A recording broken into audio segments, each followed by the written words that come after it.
This is Dave Meltzer with Entrepreneurs the Playbook, and I am just beaming right now because I've been waiting for this recap playbook with the incredible Jordan Belfort, the real Wolf of Wall Street. Welcome to the playbook, my friend. Good to see you. The reason I am so excited is, obviously you and I have had a few interactions throughout our lives, and we're evolving. But, having you on my playbook is an accomplishment because I love your philosophy in life.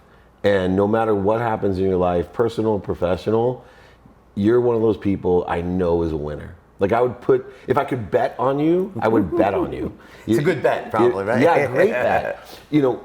I want to take back, when you were young, I always felt, even when I had no money and I would be around people super successful, that I had it. Yeah. Like in my head, I'm like, oh dude, I have it. Yeah. That guy did it, I can do it. Did you feel the same way? Yeah, so when I was young, younger. Really young, yeah, right? Younger, exactly, right? So my friend's dad, great guy, he's passed away, but he had an expression about me, it's just like 12, 13. He goes, if you flush Jordan down a toilet bowl, he'll come up holding a plumber's license. That was it. Yeah. And that's sort of like, really defines my life in the sense that, the ability to turn lemons into lemonade, bad situations into good. And I think that what he saw in me was a couple of things. One was massive hard work. I was always willing to work hard on everyone around me. That entrepreneurial spirit or drive to take risks and try things that maybe I would not succeed at and not be scared to fail. But most of all was my ability to influence and persuade. So that came to me very early. And he was a marketing guy, my friend's father. So yeah, it was it's like been a theme of my life, that whole thing of, always being able to sort of figure out the way. So that is awesome. The interesting thing though, there's this intangible, the unconscious competency of frequency that you carry. From the first time I met you in New York when we were younger and stupid. Really stupid. And really wild. Yeah, and had a good time, which we both, enjoyed and don't look negatively upon, but you carry a frequency, you light up a room. And you train a lot of people how to sell, how to close. You've done it for a long time in various industries.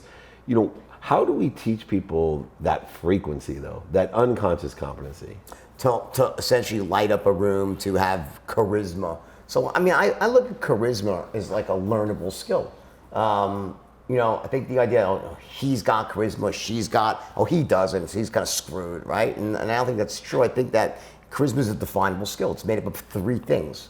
The first one is the effective use of tonality.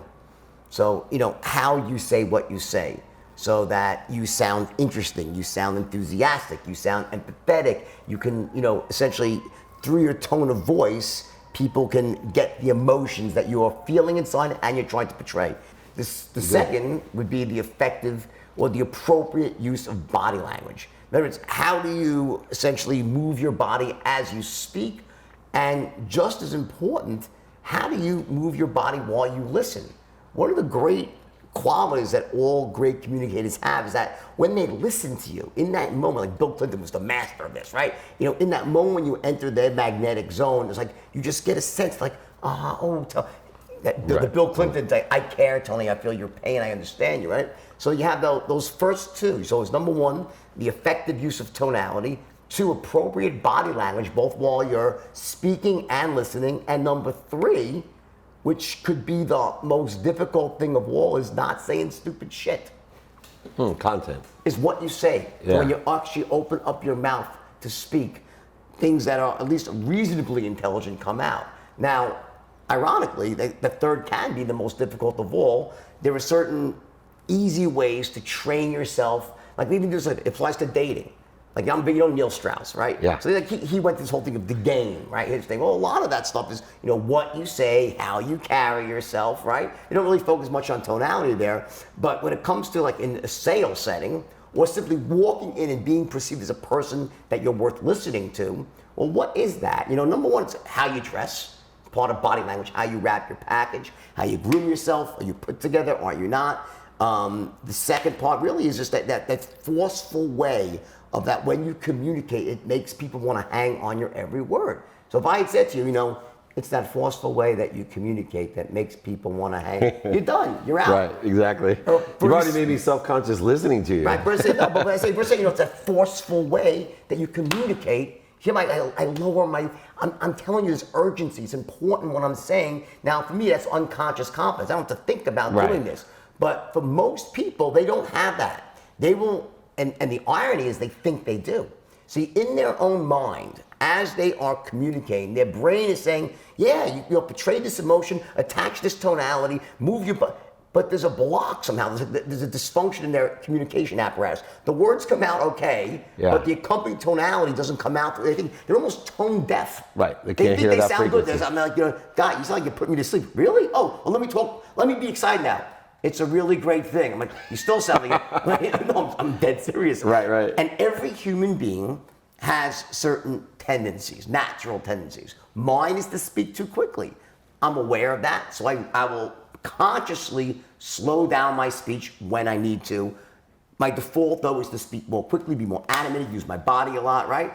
Some people are just like, they speak so painfully, slowly, and in monotone. Like, the great example is Ferris Bueller's Day Off. Remember the teacher? Yeah. Right from that one scene, he's like, yeah, Bueller, open up your book now. In 1943, this mural, and everyone's like, and you watch the kids like, one kid's drooling, the other kid's like they eat the teacher, right? Like, and we laugh at that because we've all been in the presence of someone that was monotonous like that, with monotone tonality and no body language. Yet then we could be in front of someone like myself or you or another great communicator. We're not the only ones, right, that have essentially mastered the art of being interesting and fascinating through tonality and body language. And by the way, it's learnable because what happens is the first step is to become aware, right? Awareness, right?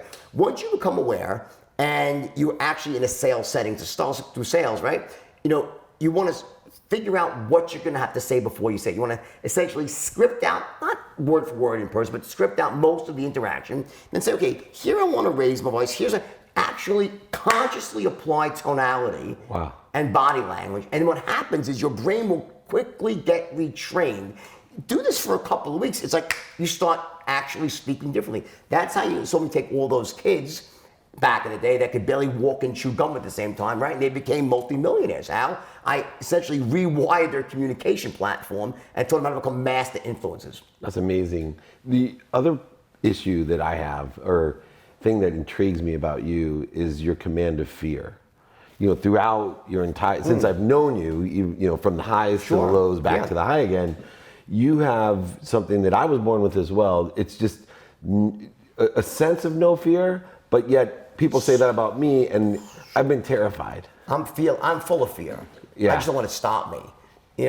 Listen, I think that on some level we talk about things like courage. That's about acting in the face of fear. I'm fucking terrified too. Of course I am. I'm fearful of so many different things, about not succeeding in life, not being perceived the right way, not being significant, all the things that we all human beings feel. And if you're lying if you don't say it, come on, we all know, we all feel them, right? But the question is what do you do about that fear? Are you paralyzed by that fear, or do you step into that fear and just overcome it? Now, there's many different philosophies on how you handle fear. There's some people who say, you dance with your fear, and I've heard that, and my power to those people that can really figure that out. I've never quite cracked that code to be able to really. No, I think it sounds great from a seminar stage. That go dance with your fear. Your fear is your friend, and but some sketch. I'm still scared shit, right? Yeah. The idea though is to realize, what does it really mean? Like, fear and excitement, they're like two sides of the same coin, right? Mm-hmm. So I'm fearful, but it's really my nervous system telling me that I have to be hyper alert here. This is important. The stakes are higher. Focus your attention here. So I use fear for myself. Like, when I'm really fearful, it just means I got to focus that much more, and I might be miserable. And I will be perfectly honest. I've not always gone through life and been happy. I've gone through life and been very successful financially. I don't get up on stage and say, guys, I'm going to teach you the secret to happiness. That's for the Dalai Lama. That's me, buddy. That's what I want to do. I know. That's really. And it's wonderful, but I'm not going to be the liar and be disingenuous. Yeah. I can show anyone how to make a lot of money. I'm really good at that. I can't always even my own life, crack the code of happiness. I one day hopefully will. Yeah. But I think that, and I just don't want to hold myself out there as that guy because it's not genuine. What I am great at, though, is showing people how to make a lot of money, right? So I focus on what I'm good at, right? So maybe I'll go to the Dalai Lama one day. He'll teach me, you know? Come to Dave Meltzer, happiness training. Money itself is a motivator for you. It's what you're good at. How do you take money and reconcile it with happiness, right? I'd love to hear your kind of philosophy so my philosophy is this, right? You know, I've been rich and really, really happy. I've been rich and really, really miserable. I've been poor and really miserable. I have never been poor and happy. I can't be poor and happy. To me, money is a problem that must be solved. In other words, money doesn't make you happy, but if you're happy, what you can do with money is so amazing. It's not like you can, let me tell you, what happens to a lot of people, you wonder why people, even like myself, when I blew up at a very young age, right? When I made all this money and I blew up, I imploded. I'm with you. Lindsay Lohan, all these famous people, you see it all over the world, right? Yep. Famous, talented people, they implode after getting rich. Why? Because what happens is that when you emerge from adolescence, and we all emerge with our own wounds and whatever we have insecurities, right? So we have this vision of what we want our life to look and say, when I get there, when I arrive, I will be happy. So the fact that I'm not happy right now, I can handle that because I'm taking actions right now that one day will allow me to arrive at happiness. But then what happens when you actually get rich, and all of a sudden you've surpassed all your hopes and dreams for you ever thought your life could be like on a financial level, and you're like, oh shit, wait a second, I still arrived at, and I'm still me, and I still have the same insecurities and fears. The money doesn't solve that. It doesn't make you whole. So at that point, it's almost like the panic sets in, like, oh my God, I thought that if I got rich, I'd feel secure and happy and wonderful and amazing, but I still feel like the same person, just with a lot of money now. You get it? Yeah. So, and that's when you start to really, then the drugs start to quiet the critics and the guilt and remorse.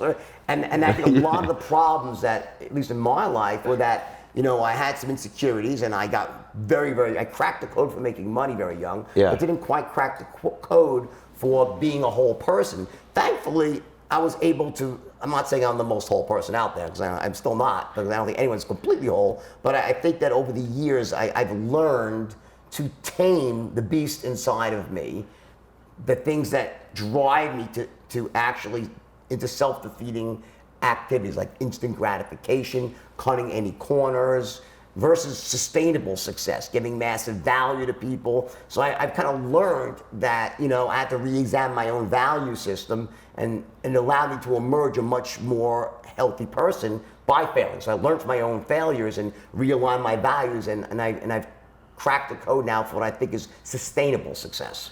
Yeah, and we shared that journey together and separately with the same problems, right? When you said, oh shit, like I had that moment in my life where I literally had everything I dreamed of, and I lied in bed going, oh shit. I'm still... And so many people feel that way. Yeah. But we both have something of a self-awareness. Even throughout, I mean, even when I was telling you, I got in my first argument in a long time with my wife, and I have such a heightened self-awareness now that I was outside of myself going, shut up, moron, right? Stop talking, you're burying yourself, you're gonna ruin this unbelievable relationship. You're constantly, and you know, from what I've seen, read, true or untrue, you have this great self-awareness where you illuminate the fact that you know you're not whole and you're working on these things. I think teaching people that self-awareness of saying, okay, where am I at? Then what's going on right now? What am I afraid of? What do I love? You know, how screwed up am I?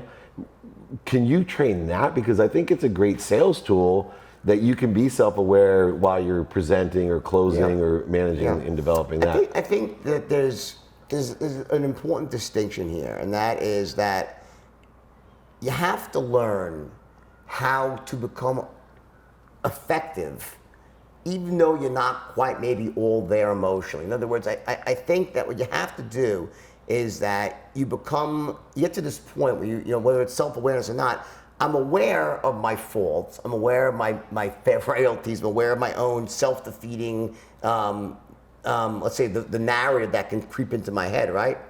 But I'm not gonna let it stop me from succeeding. I'm not going to let it slow me down. I'm not going to let it dictate my actions, so they remain as just thoughts. That's why I say I haven't quite cracked the code for happiness to block out the thoughts. But what I have certainly done and teach others to do is to be able to essentially make a lot of money through business and entrepreneurship and sales and marketing, is essentially crack the code for making money.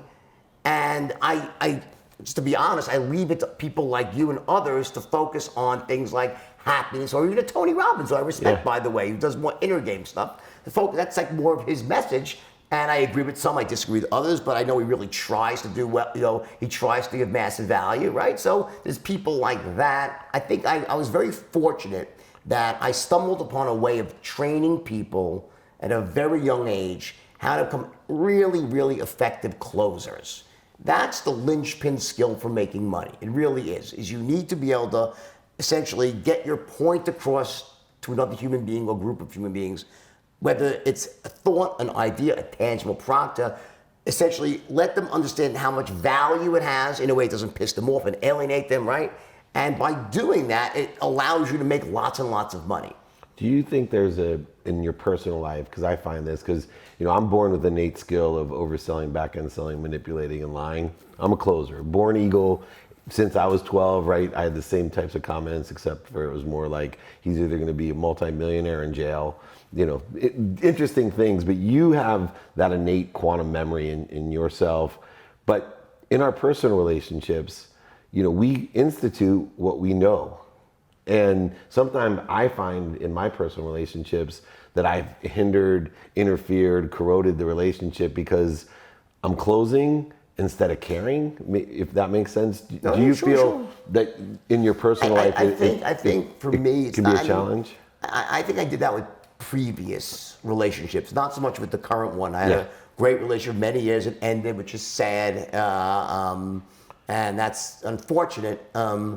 But I don't think what ended that relationship was was my ability to influence and persuade, pissing someone. I don't think that was it. I think in this case, I think part of it, is really caring too much what other people think about your relationship. I think that, in retrospect, when I look at my relationship, I say, you know what, did I always act because I felt like I should do something because I wanted to do something? Like, in other words, sometimes I think people in relationships, they stand too much on ceremony. They feel like if I give this much, I'll be perceived by others as being a certain way, as weak or being manipulated. And at the end of the day, who gives a shit what anyone else thinks about your life but you, because it's your life, right? And I wouldn't say that's the only reason why this relationship ended, but I think also, there's many different types of people in the world. You have to find someone that's compatible for you, and if they're not compatible, then you have to ask yourself a question. Maybe it's just better off to find someone who's compatible. Although I wouldn't say that's what happened here, but maybe that was part of it. I took the playbook to a personal level on accident. But that's Jordan for you. Still trying to figure it out myself. Still trying to figure it out. But there's a lot of good. There's a lot of good to it as well.